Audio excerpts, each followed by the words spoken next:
आज सुबह से एक भी यात्री नहीं आया, बस यूं ही खाली बैठा हूँ। थोड़ी देर और रुकता हूँ, काश कोई सवारी आ जाए। अगर कल की तरह आज भी खाली हाथ लौटा तो भाग्यवान और हरीश से मुंह दिखाने लायक भी क्या रह जाएगा। ऊपर से ये दीपावली का त्योहार, दिए जलेंगे, पर क्या मेरी किस्मत का दिया भी बुझ जाएगा? हे भगवान, मेरी इस नाव में भी तो कोई उम्मीद बैठा दे। कुछ देर और यात्रियों का इंतजार करता है। धीरे धीरे दिन ढलने लगता है, सूरज डूबने को होता है, पर वहाँ कोई नहीं आया। एक बार फिर खाली हाथ, खाली दिल। अब तो शाम होने को आई है, पर आज भी मेरी नाव सूनी ही रह गई। एक भी यात्री नहीं आया। क्या इस दीपावली की रोशनी में भी मेरी किस्मत अंधेरी ही रहेगी? अगर ऐसा ही चलता रहा तो फिर मैं अपने घर का दिया कैसे जलाऊंगा, परिवार का पेट कैसे भरूंगा? अब तो मुझे घर चलना चाहिए, पर जाऊं तो जाऊं किस मुंह से? क्या सच में आज मेरी नाव में भाग्य भी नहीं बैठेगा? हे गंगा मैया, तुम्हारे इस बेटे की नाव में भी किस्मत का एक दीपक तो जला दो। क्या इस दीपावली में मेरी रोजी का दिया भी बुझ जाएगा? भाग्यवान, आज भी एक यात्री मेरी नाव में नहीं आ पाया। एक की कमाई भी नहीं हुई। पेट की आग है, बुझती ही नहीं, और किस्मत है कि हर रोज ठंडी हवा बन के निकल जाती है। ऐसे कैसे चलेगा जी? आप ही बोलो। घर पर तो आज बिल्कुल भी दाना पानी नहीं है, और ऊपर से इतने चारों ओर कर्ज है। महाजन तो आज ही यहाँ आए थे। हमारा घर उनके पास गिरवी है। उन्होंने कहा अगर हमने उन्हें कुछ पैसे नहीं दिए तो वह हमें अपने घर से भी निकाल देंगे। अब आप ही बताओ, जब सिर पर छत ही ना रहे तो इज्जत कहाँ बची रहती है? क्या भाग्यवान, महाजन ने ऐसा कहा? मगर कर भी क्या सकते हैं? हमें अब यह अपना घर छोड़ना होगा। मैं कुछ नहीं जानता भाग्यवान, पता नहीं हमारे भाग्य में क्या लिखा है, या शायद किस्मत ने तो हमारे लिए बस जूझते रहने की सजा ही लिखी है। भाग्यवान, मैं कैसा पिता हूँ जो अपने पुत्र की परवरिश ठीक से नहीं कर पा रहा। हमने उसे होली जैसे त्योहार पर भी कुछ नहीं दिलाया, और दीपावली पर तो हमें यह भी नहीं पता कि हम अपने यह घर में रह पाएंगे भी या नहीं। औरों के घरों में रोशनी होती है और हमारे हिस्से बस अंधेरे ही आते हैं। यह बात तो आपने बिल्कुल सही कही जी। हमारे जैसे गरीबों के लिए क्या त्योहार, यहाँ तो हर दिन पेट पालने की जद्दोजहद में बीत जाता है। पता है, कभी कभी सोचती हूँ अगर कभी हमारे पास खूब सारा धन होता तो सबसे पहले मैं उन लोगों की मदद करती जो हमारे जैसे हैं, क्योंकि भूख में बसी हुई संवेदना अमीरों की चकाचौंध में कभी पैदा ही नहीं होती। भाग्यवान, ये बातें तो हर रोज मेरे दिल में आती हैं। हे ऊपर वाले, हमने तो कभी किसी का बुरा नहीं चाहा, किसी का दिल नहीं दुखाया, तो फिर हमारे साथ ही ये सब क्यों हो रहा है? कभी कभी लगता है जैसे ऊपर वाला हमें परख रहा है। याद है तुम्हें भाग्यवान, एक बार हमारे दरवाजे पर एक बूढ़े बाबा आए थे। हमने उन्हें अपने हिस्से का आखिरी खाना भी दे दिया था और खुद पूरे दिन भूखे रहे थे। जाते जाते बाबा ने कहा था, तुम दोनों बहुत नेक हो, एक दिन भगवान तुम्हारे घर में भी खुशियाँ जरूर लाएगा। अब सोचता हूँ क्या वो दिन कभी आएगा भाग्यवान? हाँ, वो बूढ़े बाबा ने यही कहा था। अब हम दोनों सो जाते हैं, रात काफी ज्यादा हो चुकी है।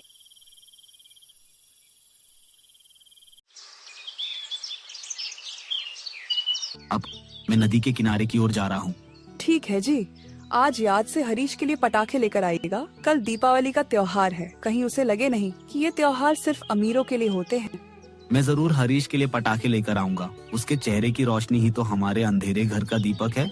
हमारे पास भले ही ज्यादा कुछ ना हो, पर उसका बचपन अधूरा ना रह जाए। अगर आज भी मुझे एक पैसा भी नहीं मिला तो जरूर हमें घर से बेघर होना पड़ेगा। हे ऊपर वाले, कुछ तो कर, अब मुझसे और सहा नहीं जाता। मैं कैसा पिता हूँ जो अपनी बेटी की ठीक ढंग से परवरिश भी नहीं कर पा रहा हूँ। मुझे अब मेरी पत्नी का दुख और नहीं देखा जाता, लेकिन मैं हार नहीं मानूंगा, क्योंकि हर मुश्किल के बाद एक नई उम्मीद जरूर होती है। मनोज ये कह ही रहा होता है कि तभी अचानक से वहाँ एक बूढ़े बाबा आ जाते हैं। अरे बेटा, तुम क्या मुझे नदी पार करवा दोगे? अरे अरे बूढ़े बाबा, आप यहाँ? आप कुछ दिनों पहले ही हमारे घर आए थे ना, भिक्षा मांगने के लिए। लेकिन आज आपका चेहरा देखकर लग रहा है भगवान भी कभी कभी किसी के रूप में हमारी मदद को आ जाते हैं। अरे हाँ बेटा, अब याद आया, तुम वही हो ना जिसने अपने हिस्से का खाना बिना किसी हिचक के मुझे थमा दिया था?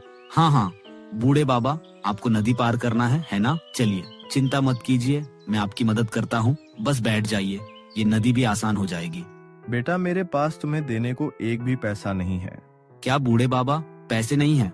ठीक है, आप बैठ जाइए मेरे नाव पर। मैं आपको बिना किसी हिचकिचाहट के नदी पार करवा देता हूँ, क्योंकि इंसानियत पैसों से नहीं, दिल से निभाई जाती है। इतना कहकर वह बूढ़े बाबा नाव में बैठ जाते हैं और वह आगे की ओर जाने लगते हैं। बस बेटा, यही किनारा ठीक रहेगा, तुम मुझे यहीं उतार दो। अरे बेटे, आज तुम्हारी आंखों में कुछ भारीपन सा दिख रहा है, बताओ तो सही क्या हुआ? अरे बूढ़े बाबा, कैसे बताऊं? जिंदगी ऐसी उलझन में है कि हर कदम पर सिर्फ दर्द ही साथ है। फिर मनोज ने दिल खोलकर अपनी सारी तकलीफें उन बूढ़े बाबा के सामने रख दी। मेरे पास इतने भी पैसे नहीं कि दिवाली पर अपने बेटे के लिए पटाखे खरीद सकूं। ये सोचकर दिल टूट जाता है, पर मजबूरियां तो यही कहती हैं। फिर भी उसकी खुशी के लिए मैं खुद को संजो कर रखता हूँ। अरे बेटा, तुम्हारा जीवन तो बड़े ही कष्टों से भरा हुआ है। रुको, मैं तुम्हें कुछ मदद देता हूँ। मुश्किलों का सामना अकेले करना आसान नहीं होता, इसलिए साथ देने वाला होना जरूरी है। फिर वह बूढ़े बाबा अपनी पोटली में से एक घड़ा निकालकर मनोज को दे देते हैं। ये लो बेटा, ये घड़ा संभाल कर रखो। यह तुम्हारे लिए एक उम्मीद की निशानी है। मगर बूढ़े बाबा, इस घड़े के अंदर क्या रखा है? बेटा, यह कोई साधारण घड़ा नहीं है। इसे तुम साधारण समझने की भूल मत करना। यह एक जादुई घड़ा है जो मनुष्यों के कर्मों के आधार पर उन्हें फल देता है। तुम जितना नेक कर्म करोगे, यह घड़ा उतना ही अधिक देता जाएगा। इसलिए हमेशा सच्चाई और मेहनत से काम लेना। क्या कर्मों के आधार पर फल देता है? आप बिना बूढ़े बाबा, ठीक है, अगर आप मुझे यह घड़ा इतने प्यार से दे रहे हैं तो मैं इसे रख ही लेता हूँ। बस ये मत कहना कि जब मैं भूखा रहूं तो ये घड़ा अपने आप खाना बना कर दे देगा।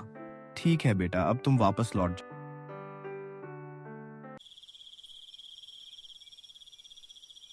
अरे आप आ ही गए, बताओ तो सही, आज कुछ काम चला या नहीं?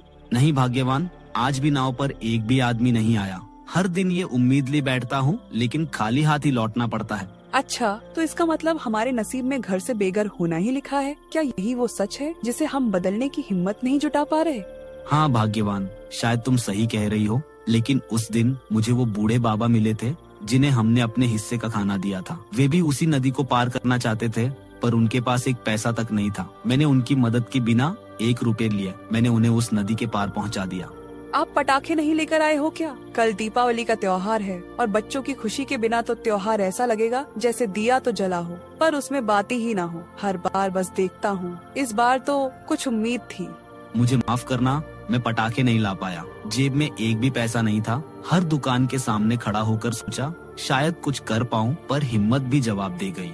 बेटे की मासूम उम्मीदें आंखों के सामने हैं और मैं खुद को एक बेबस बाप से ज्यादा कुछ नहीं समझ पा रहा।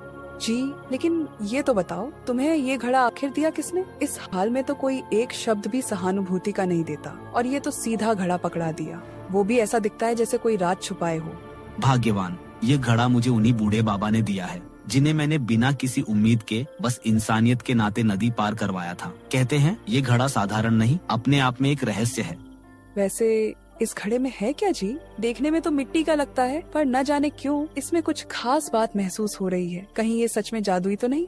क्या पता भाग्यवान, इस घड़े में क्या है, तुम ही इसे खोल कर देख लो। मैं तो अब तक बस इसे ढोता रहा, पर कभी हिम्मत नहीं हुई खोलने की। कहीं उम्मीदें टूटी तो नहीं सह पाऊंगा।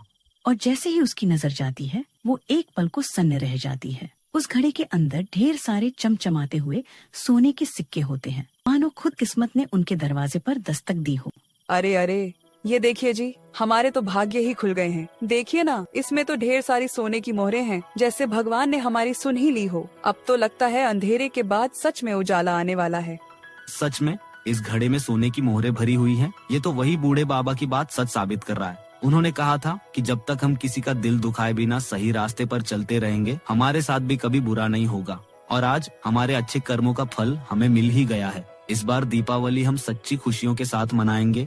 हाँ हाँ बिल्कुल, क्यों नहीं मनाएंगे दीपावली। इस बार तो खास होगा। हम अपने जैसे उन लोगों को भी खुशियाँ बांटेंगे जिनके घर में न पटाखे होते हैं न मिठाइयाँ, क्योंकि असली त्योहार तो तब होता है जब हम सब साथ मिलकर खुशियाँ बांटें।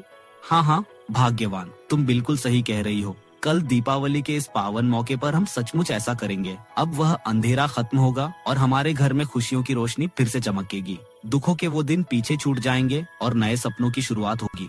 सच्चे दिल से किया गया कोई भी छोटा सा भी नेक काम वक्त आने पर बड़ा वरदान बनकर हमारे जीवन में खुशियाँ लेकर आता है। मुसीबतों में उम्मीद न खोना और दूसरों की मदद करते रहना, यही जिंदगी की सबसे बड़ी सीख है। अगर आपको हमारी यह कहानी पसंद आई हो तो इस वीडियो को लाइक करें, शेयर करें और हमारे चैनल को सब्सक्राइब जरूर करें। शुक्रिया।